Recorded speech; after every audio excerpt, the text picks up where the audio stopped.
Good morning. So yesterday we discussed about preparation of alkenes. Number 1, Wurtz reaction. Number 2, Wurtz-Fittig reaction.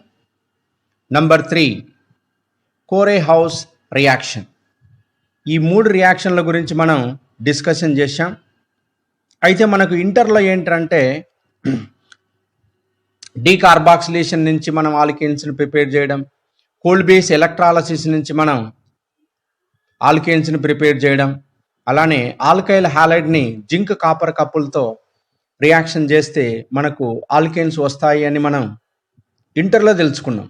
అలానే simplest alkane అయినటువంటి మీథేన్ను మనం కార్బైడ్స్తో reaction జరిపితే, అంటే aluminium కార్బైడ్ను కానీ beryllium కార్బైడ్ను కానీ hydrolysis చేస్తే మనకు మీథేన్ అనేది ఏర్పడుతుంది. Methane. So aluminium carbide, beryllium carbide. Aluminium carbide means Al4C3. So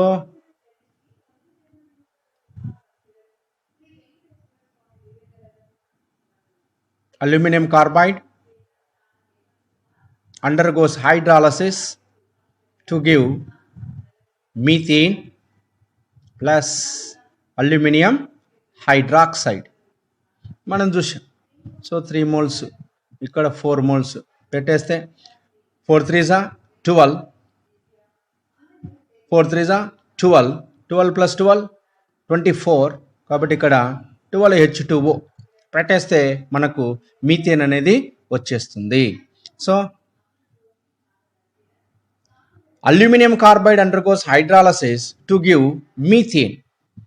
అలానే బెరీలియం కార్బైడ్ను హైడ్రాలసిస్ చేస్తే కూడా మనకేంటంటే మీథేన్ వస్తుంది. సో సింప్లెస్ట్ మీథేన్ అనేది ఏంటంటే మనం it is one of the alkane. So ఈ ఆల్కేన్ మనం అల్యూమినియం కార్బైడ్ కానీ బెరీలియం కార్బైడ్ కానీ వాటర్తో రియాక్షన్ జరిపితే మనకేంటంటే మీథేన్ అనేది వస్తుంది. ఇవన్నీ మనం ఇంటర్లో చదువుకున్నాం. అయితే ఎస్పెషలీ ఇక్కడ ఏంటంటే సో ఇక్కడ మనకి ఎస్పెషలీ ఏంటంటే Wurtz reaction, Wurtz Fittig reaction, Corey House reaction. So Wurtz reaction, Wurtz Fittig reaction, Corey House reaction. నిన్న మనం వీటి గురించి మనం డిస్కషన్ చేశాం. ఈరోజు వీటి మెకానిజం చూద్దాం. వుర్ట్జ్ రియాక్షన్లో ఎలా మెకానిజం ఏంటి, అదే వుర్ట్జ్-ఫిట్టిగ్ రియాక్షన్లో మెకానిజం ఏంటో మనం ఈరోజు డిస్కషన్ చేద్దాం. You see great person Charles Adolphe Wurtz. Alkyl halides on treatment with sodium metal in dry ethereal solution అంటే free from moisture. Dry ethereal అంటే free from moisture ఉండకూడదు. Solution give higher alkenes.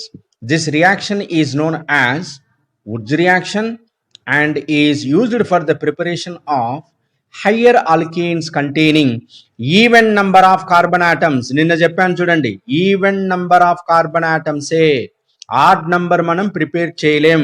Why? Because homologous సిరీస్కి సంబంధించిన mixture ఏర్పడుతుంది, దాన్ని separate చేయడం మనకు కష్టం అవుతుంది. అవునా? నిన్న మనం డిస్కషన్ చేశామా లేదా? ఎస్.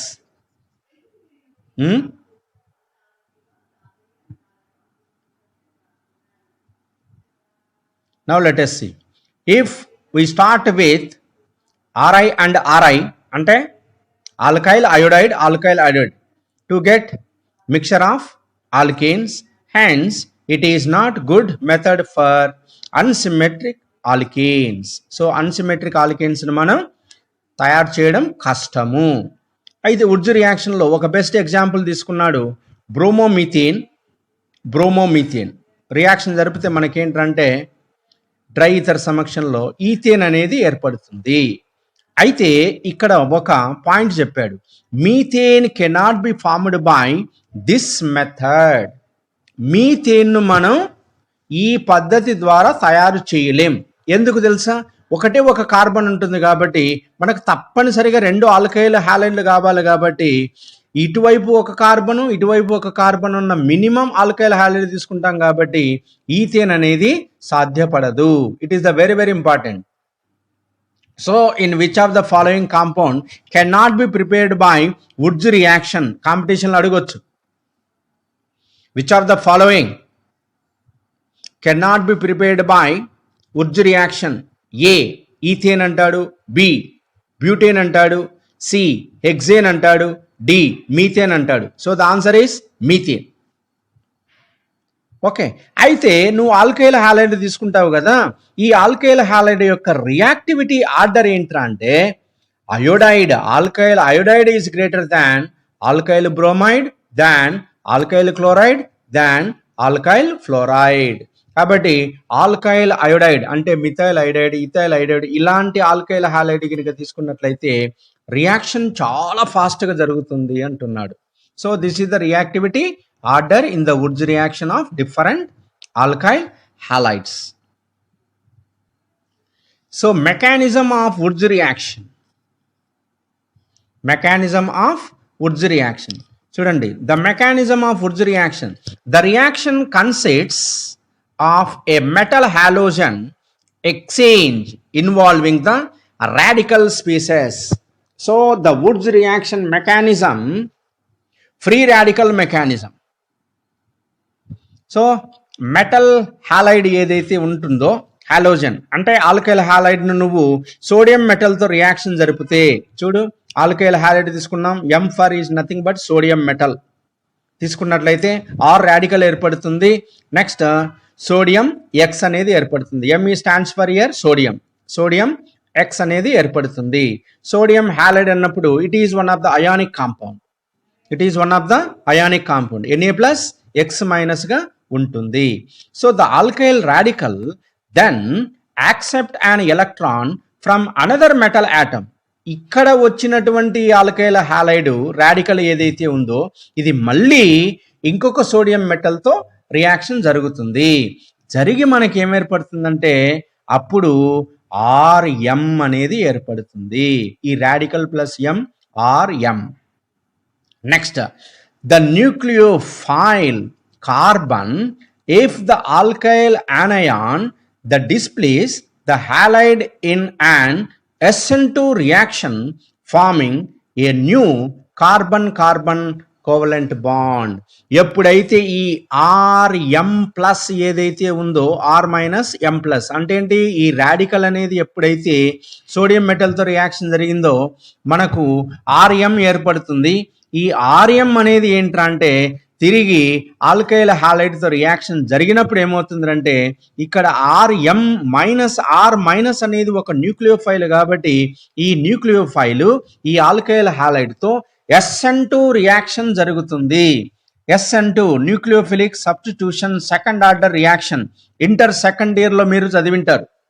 ఇంటర్ సెకండ్ ఇయర్లో SN1 SN2 రియాక్షన్ అనేది జరుగుతుంది. మరి SN2 రియాక్షన్స్ అంటే అర్థం ఏంటి, ఇక్కడ ఇంటర్మీడియట్ అనేది ఏర్పడుతుంది.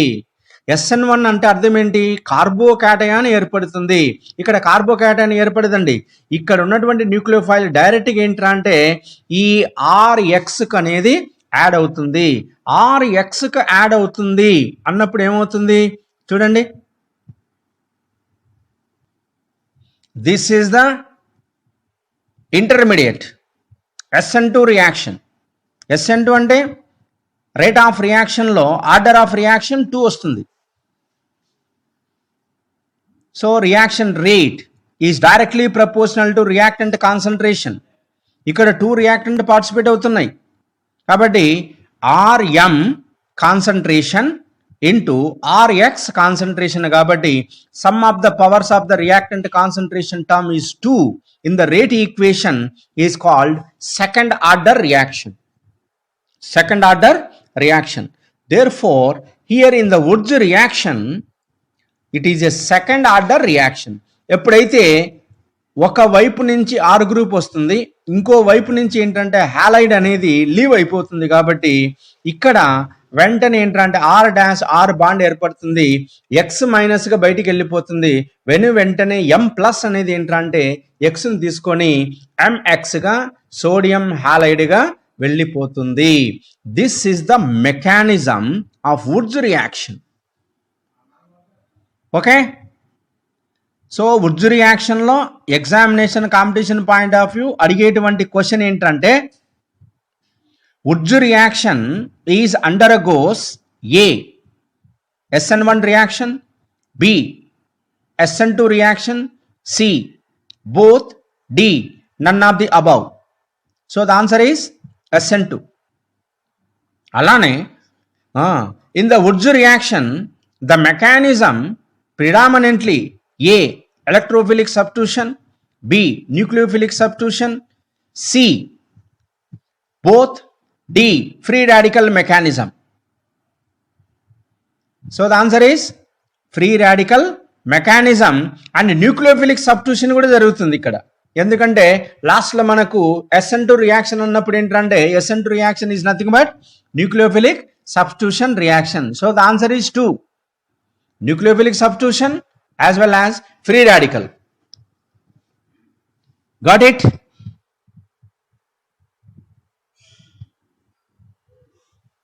Now let us see Woods fatigue reaction. రెండు కలిసినాయి. ఫిటిగ్ అన్నప్పుడు నిన్న చెప్పాను నేను అరైల్ హాలైడ్లు మాత్రమే పార్టిసిపేట్ అవుతాయి అన్న. వుడ్స్ రియాక్షన్ అన్నప్పుడు ఏంటి? Alkyl halide. సో ఒక ఆల్కైల్ హాలైడ్, ఒక అరైల్ హాలైడ్ సోడియం మెటల్తో రియాక్షన్ జరిగితే మనకేంటంటే ఆల్కైల్ బెంజిన్ అనేది ఏర్పడుతుంది.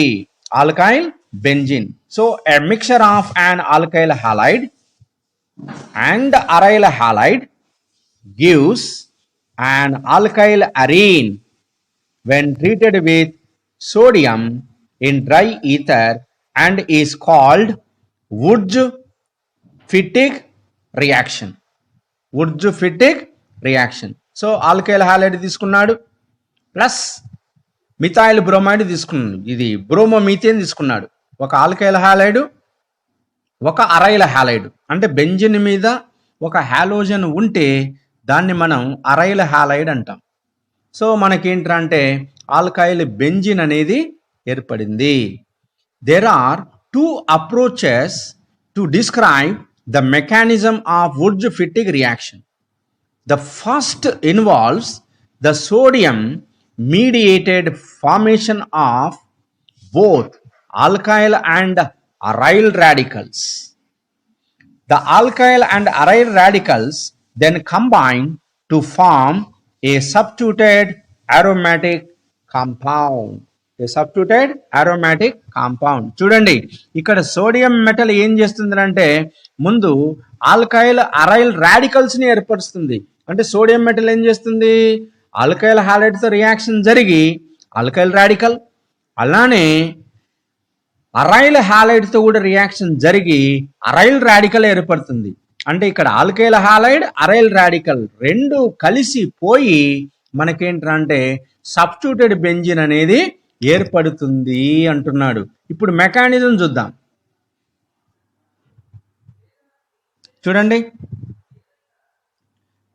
the organoalkali mechanism when the aryl halide is treated with sodium metal. చూడండి ఇక్కడ ఉన్నటువంటి అరైల్ హాలైడ్, ఈ అరైల్ హాలైడ్ సోడియం మెటల్ తో ట్రీట్ అవుతుంది. And intermediate organoalkali compound is formed. So ఇది organoalkali compound is formed which is formed by nucleophilic attack of the alkyl halide as shown below.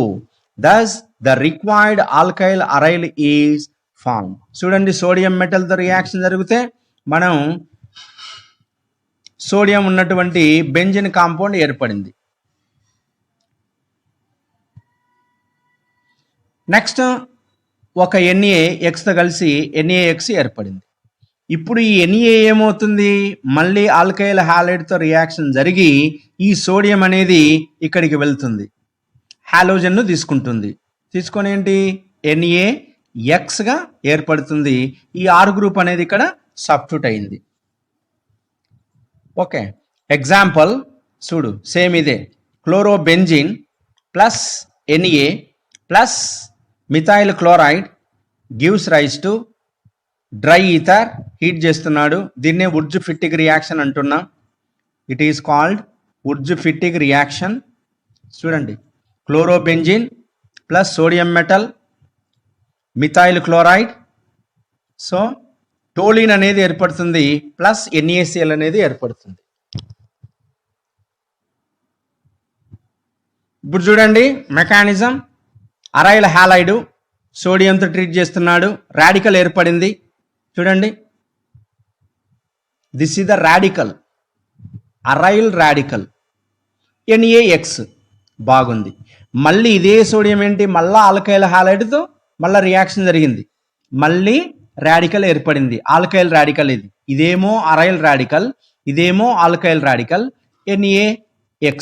ఇప్పుడు ఏంటి, ఈ radical చూడండి, రెండు radicals కలిసి మనకేంట్రా అంటే ఆల్కైల్ బెంజీన్ అనేది ఏర్పడుతుంది, alkyl benzene. So it is also radical mechanism, radical mechanism. So ఇంతకుముందు చెప్పాడు కదా, ఆల్కైల్ హాలైడ్ కానీ అరైల్ హాలైడ్ కానీ సోడియం మెటల్తో రియాక్షన్ జరిపినప్పుడు ఇది రెండు రాడికల్స్ని ఏర్పరుస్తుంది. అంటే ఒక సోడియం ఏంట్రా అంటే అరైల్ హాలైడ్తో రియాక్షన్ జరిగి రాడికల్ ఏర్పరిస్తే, ఇంకొక సోడియం ఏంట్రా అంటే ఆల్కైల్ హాలైడ్తో రియాక్షన్ జరిపి ఆల్కైల్ రాడికల్ను ఏర్పరిచింది. ఈ రెండు రాడికల్స్ కలిసి మనకు ఆల్కైల్ బెంజీన్ అనేది ఏర్పడింది. So this is the mechanism of Wurtz Fittig reaction, Wurtz Fittig reaction. నిన్న చూసాం Corey House synthesis, Corey House synthesis. In this the Gilman reagent, నిన్న చెప్పాను డై ఆల్కైల్ లిథియం క్యూప్రేట్ నే మనం ఏంటంటే గిల్మన్ రియేజెంట్ అంటాం. Very very important, Gilman reagent. So in this the Gilman reagent,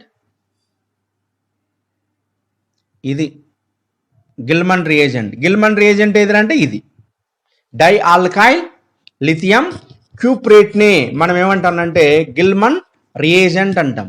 so in this the Gilman reagent reacts with alkyl halide to give an alkane which has a higher carbon number than the starting alkyl halide.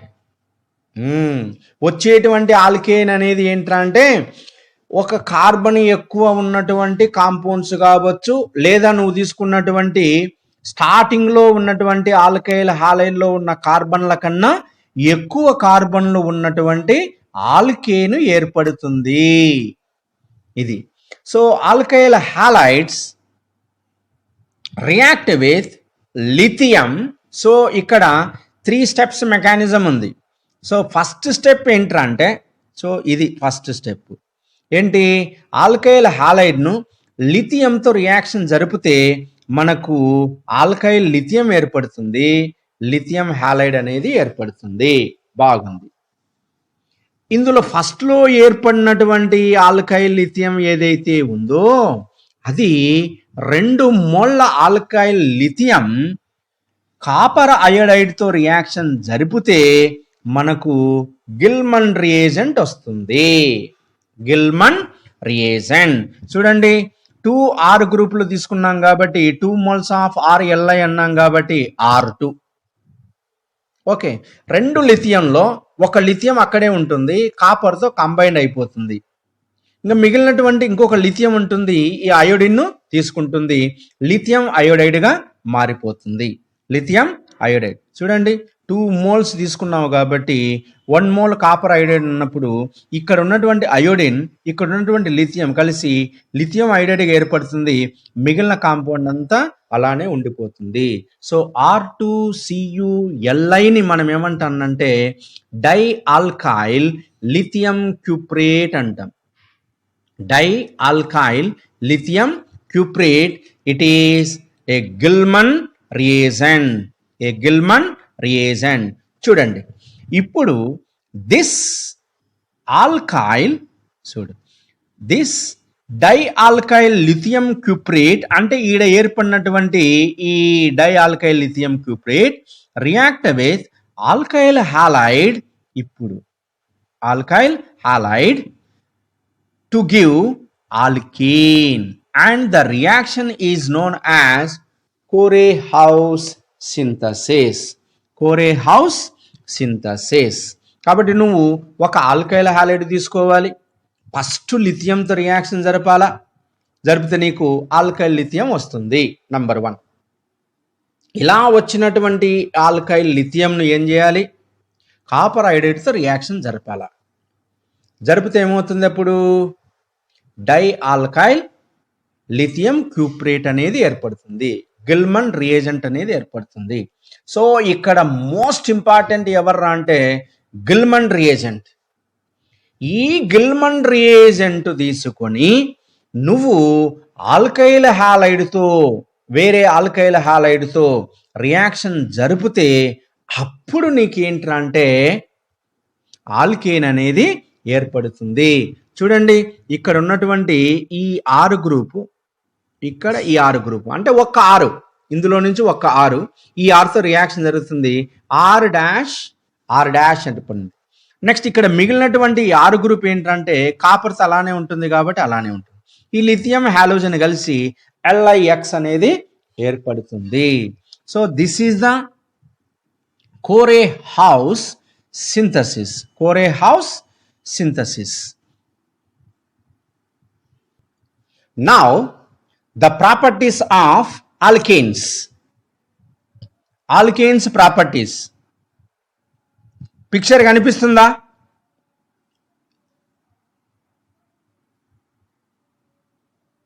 Number of carbons పెరుగుతుంది, boiling point కూడా rise అయ్యింది.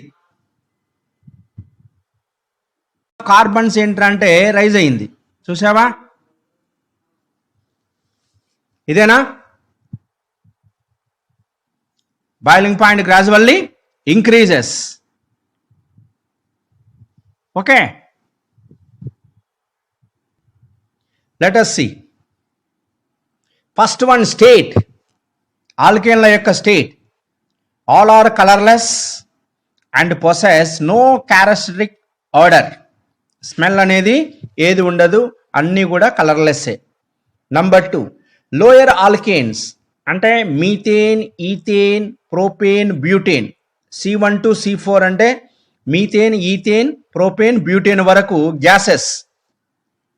Middle one అంటే 17 వరకు liquids.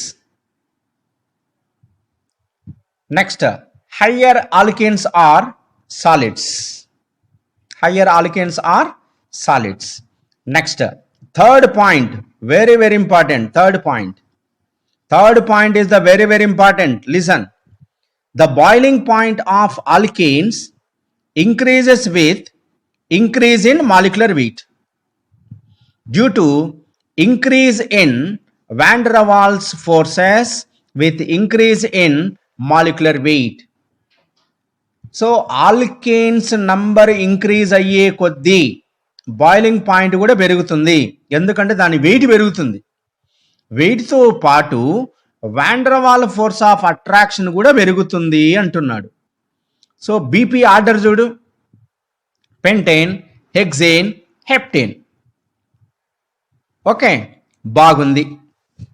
So molecular weight పెరిగే కొద్దీ boiling point పెరుగుతుంది, బాగుంది.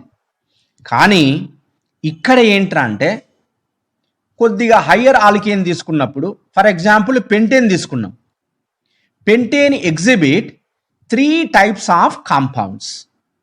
Pentane exhibit 3 types of compound. బాగా వినండి ఇక్కడ. One is normal pentane,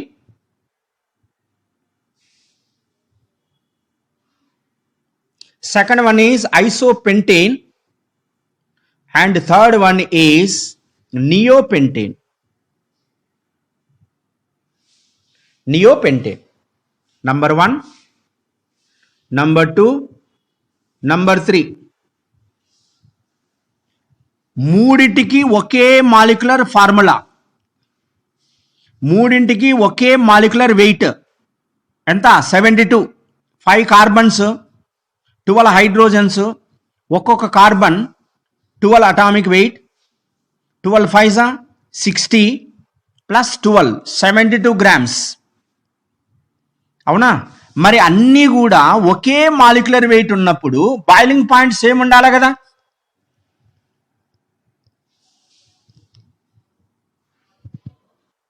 So the boiling point are not same. Why? Because these are the chain isomers. These are the chain isomers. What is meant by isomerism? Compounds are having same molecular formulae but different physical properties. Different properties అన్నాడు కాబట్టి ఇక్కడ one of the physical property BP తీసుకుంటున్నాం. మరి boiling point different ఉండాలి కదా. మరి దేనికి ఎక్కువ, దేనికి తక్కువ, ఎందుకు ఎక్కువ, ఎందుకు తక్కువ, ఇది మనం డిస్కషన్ చేయాలా. Very very important competition point of view. Okay, ఇక్కడ ఏమవుతుంది అంటే ఎన్ పెంటేన్లో స్ట్రేట్ చైన్ ఉంది కాబట్టి క్లోజ్ ప్యాకేజ్. ఈ ఐసో నియోలోకి వచ్చేసరికి ఏంటంటే బ్రాంచ్గా ఉంది. బ్రాంచెస్ ఉన్నప్పుడు ఏంటంటే ఒక బ్రాంచ్కి ఇంకో బ్రాంచ్కి మధ్యలో గ్యాప్ వస్తుంది కాబట్టి అక్కడ week van der Waal force of attraction ఉంటుంది. మనం ఈజీగా బ్రేక్ చేయవచ్చు. కాబట్టి ఈజీగా బ్రేక్ చేయవచ్చు కాబట్టి బాయిలింగ్ పాయింట్ తక్కువ. అంటే ఎక్కడైతే బ్రాంచెస్ పెరుగుతాయో అక్కడ బీపీ తగ్గుతుంది, ఎక్కడైతే బ్రాంచ్లు లేవో అక్కడ బీపీ ఎక్కువ ఉంటుంది. కాబట్టి పెంటేన్లో ఏంటంటే బ్రాంచ్లు లేవు కాబట్టి మ్యాక్సిమం బీపీ. రెండవ దాంట్లో ఒక్క బ్రాంచ్ ఉంది కాబట్టి కొంచెం తక్కువ. మూడో దాంట్లో ఇంకా ఎక్కువ బ్రాంచెస్ ఉన్నాయి కాబట్టి ఇంకా తక్కువ. కాబట్టి మ్యాక్సిమం ఏంట్రా అంటే ఎన్నుకు చూపిస్తాం కానీ ఐసోకు చూపించము. అర్థమైందా? Also branching in alkane gives decrease in surface area బ్రాకెట్లో as the space approaches to spherical which results to decrease in van der Waals forces. That's why BP isomeric alkane whose order is pentane greater than isopentane than neopentane. Okay, బాగుంది. So ఆల్కేన్లో ఉన్నటువంటి melting point ఏంటంటే first పెరుగుతుంది, తగ్గుతుంది, మళ్ళీ పెరుగుతుంది, మళ్ళీ తగ్గుతుంది, మళ్ళీ పెరుగుతుంది, మళ్ళీ తగ్గుతుంది. So this is the order.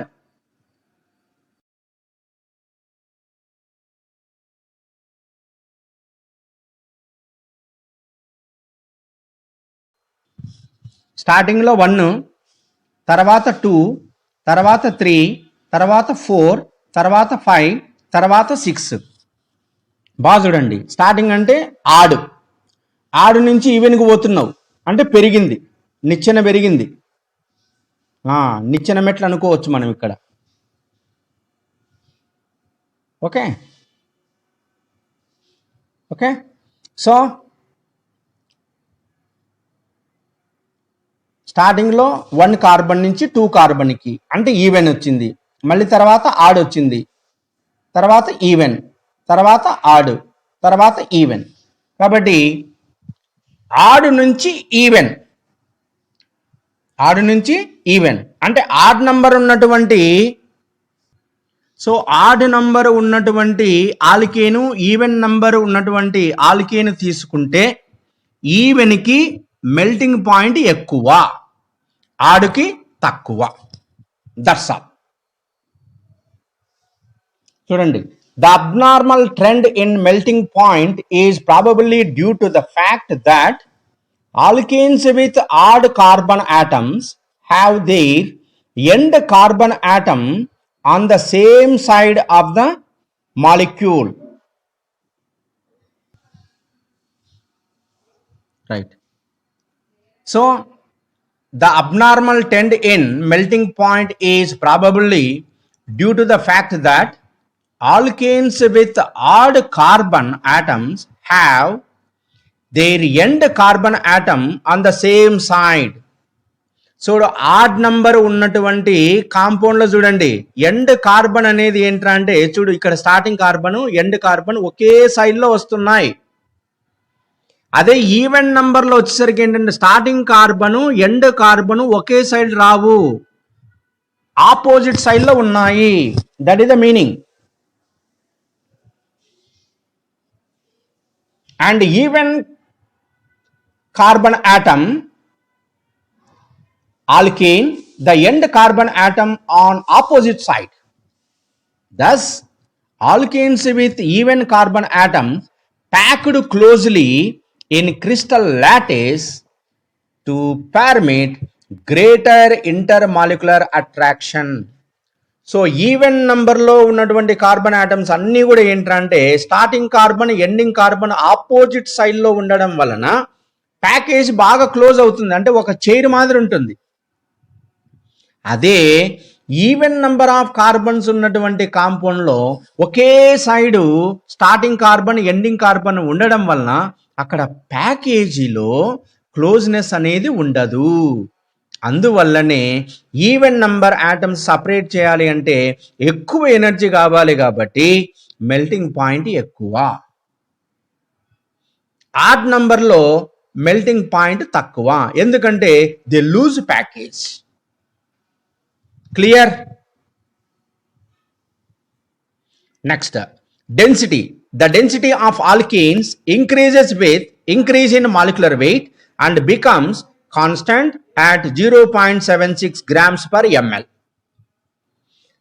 Alkanes యొక్క డెన్సిటీ అనేది 0.7 grams per ml గా ఉండవచ్చు.